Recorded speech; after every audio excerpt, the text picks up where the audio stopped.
আকীদার সাথে আমাদেরকে আরেকটা জিনিস ঠিক করতে হবে, সেটা হচ্ছে মানহাজ। প্রিয় ভাইরা, মানহাজ কি জিনিস এটা একটু বুঝে বলি, বুঝতে পারবেন।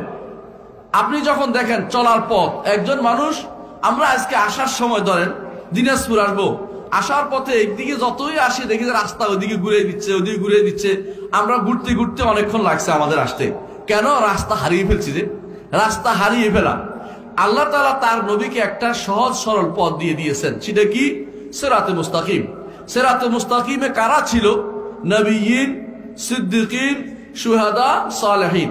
এই চার শ্রেণীর লোক সিরাতে মুস্তাকিমের উপরে আছে।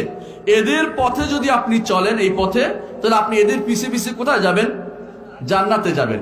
সিরাতাল্লাযীনা আনআমতা আলাইহিম, এদের পথে যদি আপনি চলতে পারেন জান্নাতে যাবেন। এখন আপনি নবীর পথ শুনলেন না, সিদ্দিকের পথ শুনলেন না, এমনকি শহীদের পথ নিলেন না, আপনি নেককারদের পথ চললেন না, আপনি একটা নতুন পথ আবিষ্কার করলেন। আপনি যখন নতুন পথ আবিষ্কার করবেন, তখন আপনার জন্য এই নতুন পথের যে পথ দেখাবে সেটা আর কেউ নয়, প্রতি পথে একটা শয়তান বসে আছে। আমার কথা না, রাসূলুল্লাহ সাল্লাল্লাহু আলাইহি ওয়াসাল্লাম বলেছেন। এই জন্য মানহাজ হচ্ছে এটা, আপনাকে এই সিরাতে মুস্তাকিমের পথ থাকতে হবে। সিরাতে মুস্তাকিম যদি চলতে হয়, তাহলে সাহাবায়ে কেরামের পথে আপনাকে চলতে হবে। সাহাবায়ে কেরামের পথে আপনাকে চলতে হলে তাহলে অবশ্যই আপনাকে আগে জানতে হবে যে সাহাবায়ে কেরাম কোন পথে চলেছে। এই পথটাই হচ্ছে আহলুল হাদিসদের পথ, এই পথটাই হচ্ছে আহলুস সুন্নাহ ওয়াল জামাতের পথ, এই পথে হচ্ছে ফিরকাতুন নাজিয়া, নাজাত প্রাপ্তদের পথ। কারণ এই 72 ফেরকা ঈমান হারা না হলে আরো 72 ফেরকা আসবে একটা বাদে, এরা কোথায় যাবে? 72 ফেরকা জাহান্নামে যাবে। এটা আমার নবী মুহাম্মদুর রাসূলুল্লাহ সাল্লাল্লাহু আলাইহি ওয়াসাল্লাম বলে দিয়েছেন। সুতরাং আকীদাও শুদ্ধ করতে হবে, চলার পথও শুদ্ধ হতে হবে। কেউ যদি আপনাকে ধরিয়ে দেয় যে চলার পথটা আপনার শুদ্ধ না, আপনার কর্তব্য হচ্ছে সাথে সাথে ওই পথ থেকে ফিরে আসা। আপনি বুঝেন, যদি আপনি রওনা হয়ে গেছেন চট্টগ্রামের দিকে, কিন্তু ঘটনাচক্রে আপনি উঠছেন দিনাজপুরের ট্রেনে।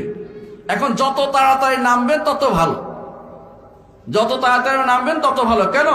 আবার যত চিটাগাং মিনিটে উঠতে পারি। কিন্তু আপনি যত দূরে যাবেন তত চিটাগাং থেকে দূরে চলে গেছেন। বুঝছেন তো? এই জন্য আমি অনুরোধ করবো, যারাই পথভ্রষ্টতা, বিভিন্ন দল মত বিভিন্ন ভাবে বিভ্রান্ত হয়ে গেছে, শিয়া হয়েছে, কেউ খারেজি হয়েছে, কাদারি হয়েছে, কেউ জাবারিয়া হয়েছে, কেউ আশারি হয়েছে, কেউ মাতুরিদি হয়েছে, এগুলি হচ্ছে 72 ফেরকার অন্তর্ভুক্ত, যেগুলি জাহান্নামে যাওয়ার বিষয়ে আমাদের নবী মুহাম্মদুর রাসূলুল্লাহ সাল্লাল্লাহু আলাইহি ওয়াসাল্লাম বলে গেছেন। সুতরাং আপনি যত তাড়াতাড়ি নামবেন ততই আপনার লাভ, ততই আপনি মঞ্জিলে মকসুদে পৌঁছতে পারবেন। আর যত দেরি করবেন, এমন একটা সময় আসবে আপনি আর ফিরে আসতে পারবেন না, এবং আপনার তখন নিজের ইগুতে বাঁচবে। আমি এত বড় আলেম, আমাকে কেন আবার ঠিক হইতে বলে, আমি এত পড়ছি, আমি এই করেছি, আমি এত মাদ্রাসায় অমুক কিছু করেছি, হাজার হাজার আমার ছাত্র, আপনার এখন ইগুতে লাগবে, অহংকার হবে, অহংকারী হয়ে আপনি আর ফিরে আসতে পারবেন না।